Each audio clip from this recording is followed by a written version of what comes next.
Sometimes I try to believe that the past is already gone, something finished, something far away. But the truth is, it isn't. Because every Sunday I wake up early, dress properly, and go to church with my family. We sit together, we pray together, we listen in silence. And when there is a fiesta, our streets are full of color, music, and laughter. I used to think these were just normal parts of my life, but now I realize they came from a time long before me, the Spanish period.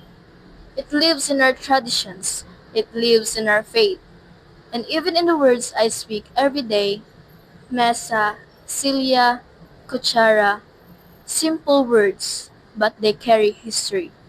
History I didn't choose, but somehow still became part of me.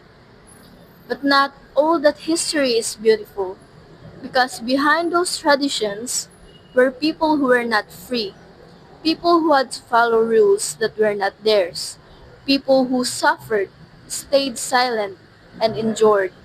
When I think about them, I feel something heavy in my chest: sadness for what they went through, but also pride because they didn't disappear, they survived.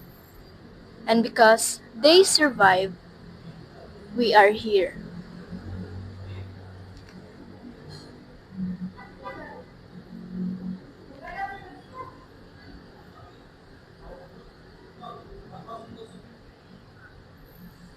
And I carry that history too, even in ways I don't always notice. When I hear my last name, I realize it doesn't sound fully Filipino. It sounds Spanish, like a quiet reminder that the past left its mark on me. And when I see fiestas, bright, loud, full of joy, I smile. But deep inside, I know they're more than just celebration. They are memories.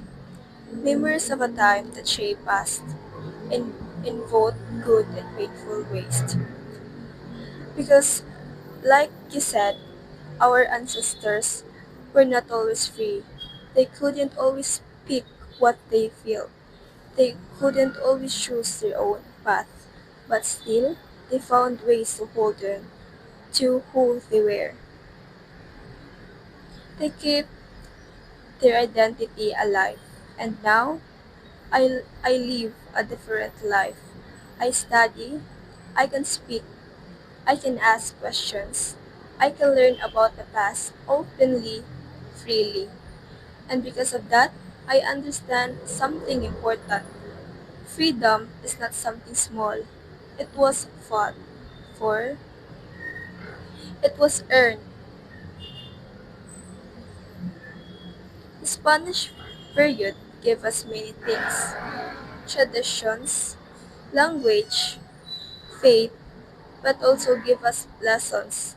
Lessons about strength, about endurance, about never letting our identity be taken away again. The past is not gone. It lives in our traditions, In our language, in our faith, in our everyday lives. And and because because we we remember remember it, it, we we understand understand who who we we are are today. today.